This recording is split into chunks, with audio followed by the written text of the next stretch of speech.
Muito obrigada, Yayoi-san, pelo seu relato, né? Uma vida com muitos problemas, muitos altos e baixos, como muitas pessoas, né? Também. Vamos pedir a Júlia, a quem eu sempre dou os maiores sustos. É que é o seguinte, a comentarista, eu sempre tenho que pedir de manhã. Aí todo mundo leva o maior susto lá, meu Deus, né? E a maioria das pessoas não quer, não aceita. Eu não tenho condição, né? Então a gente tem que respeitar a vontade das pessoas, né? E aos poucos, aí eu digo assim, mas olha, na próxima você vai ver. Que assim, é uma forma da gente vir aqui para frente e começar a, né, se acostumar a falar, porque não é fácil, né? E aí, sabe, quando a gente vem só de vez em quando, realmente é difícil falar em público.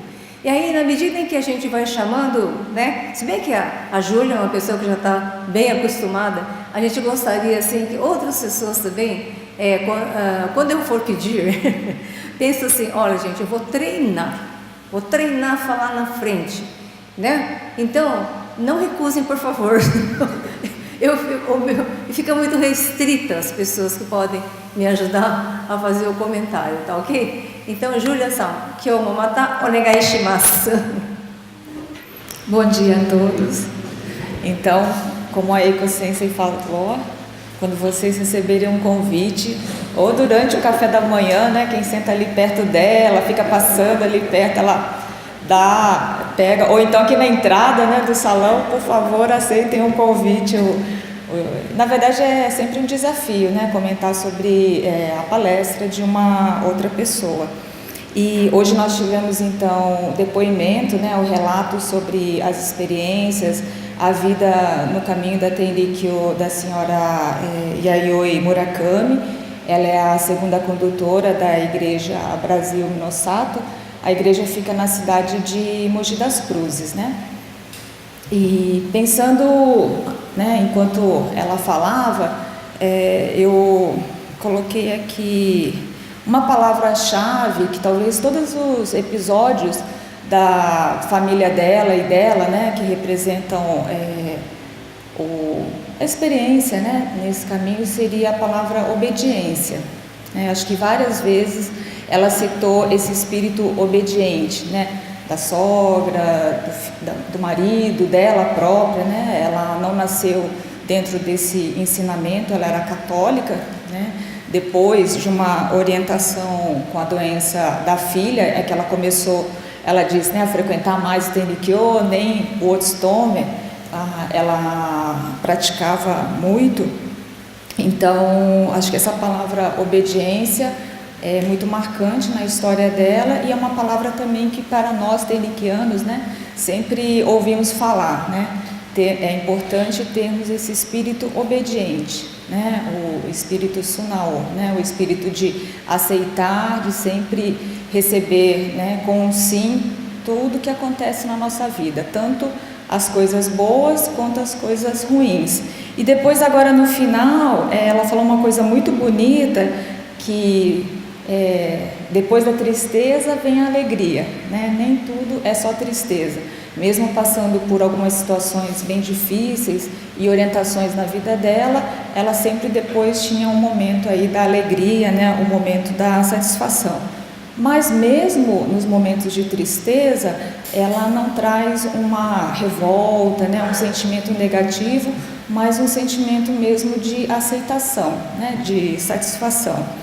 Então começa com a história do sogro. Imagine, o sogro nasceu no Brasil, aos 11 anos, junto com a família, vai para o Japão e ele mesmo, sendo brasileiro, não sendo japonês, resolve se alistar, né, na Segunda Guerra Mundial e acaba, por aí, né, uma predestinação, sofrendo a radiação da bomba atômica em Hiroshima, né? E esse foi um episódio, acho que muito triste para toda a humanidade, né? Acho que é algo inesquecível aí e que ficou na memória de todas as pessoas, não só do Japão, mas de todo o mundo, né? E como esses sobreviventes realmente são pessoas predestinadas, porque nós temos ainda no Brasil, né, alguns sobreviventes, inclusive tem um senhor que tem abrindo um parênteses, né, ele tem uma loja de alimentos japoneses ali no bairro da Saúde, né, um senhor já de mais de 90 anos, ele ano passado lançou um livro contando a história dele, e realmente, se a gente for pensar, no caso do sogro, né, da senhora Yayoi, uma grande graça, né, ter sobrevivido à radiação, e não só isso, né, porque depois, por conta da radiação, tem todos os problemas de saúde que podem surgir com o passar dos anos, e ele teve uma vida aí, né, até os 65 anos, então foi uma grande graça que ele recebeu. E aí depois ele conheceu a esposa dele, né, na província de Yamaguchi, e foi por conta dessa dedicação da esposa dele, né, que ela tinha uma saúde muito frágil, né, sofria de asma, ela resolve seguir, conhece, né, faz uma determinação de cursar o Shuyoka, né, com esse espírito bem obediente, vai cursar o Shuyoka e consegue a graça, né, e fundam aí a casa missionária Minosato.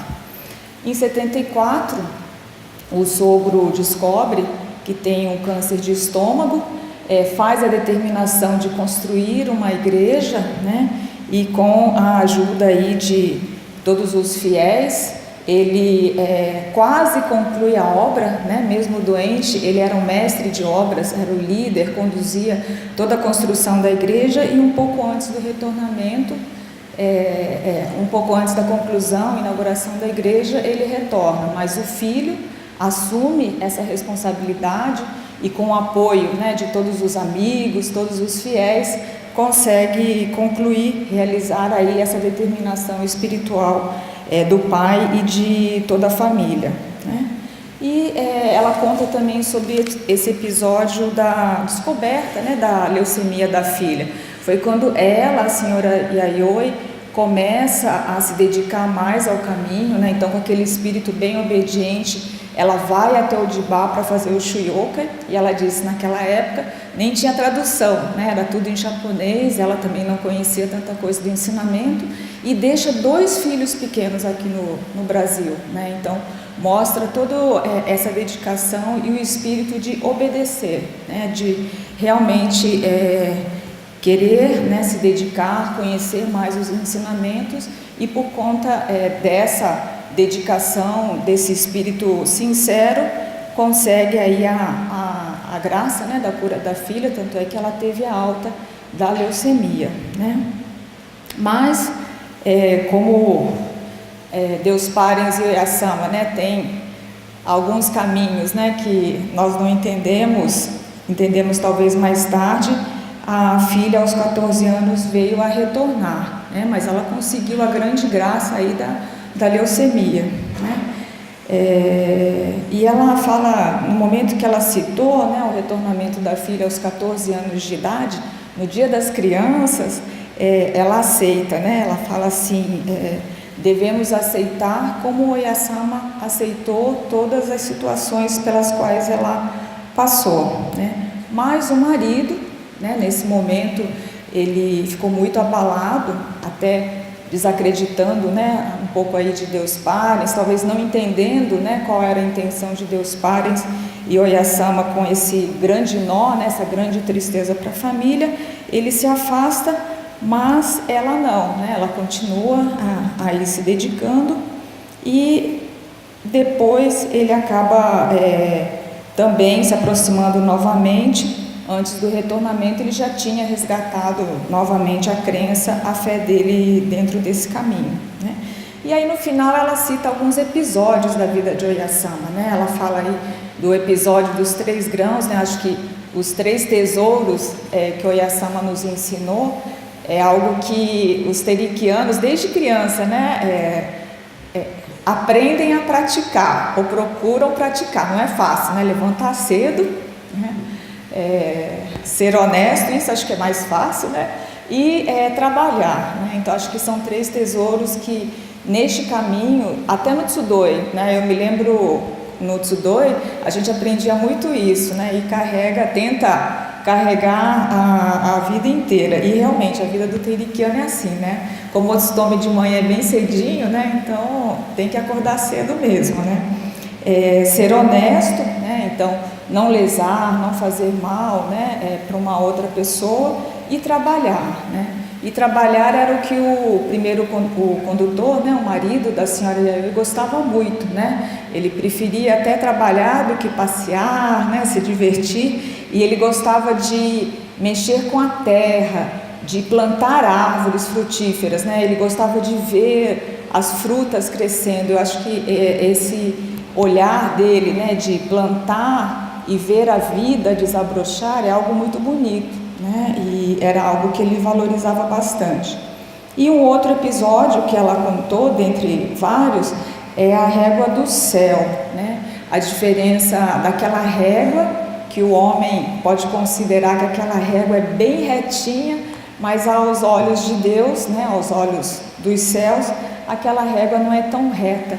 E ela falou de um exemplo tão interessante, né, que para os filhos, né, pela dedicação dela, todo final de semana ocupado com uma atividade do Teirikyo, ela se dedica demais, mas ela falou, talvez pela régua, né, o olhar dos céus ainda falta bastante, né? Então eu gostei muito desse exemplo, porque às vezes a gente pode pensar, né, mas eu me dedico muito, né, será que o meu Kaicho-san exige bastante, né, a minha família exige bastante, mas na verdade, talvez sob, né, o ponto de vista aí dos céus ainda seja pouco, e a gente precisa sempre buscar a nossa evolução e o aprendizado, né?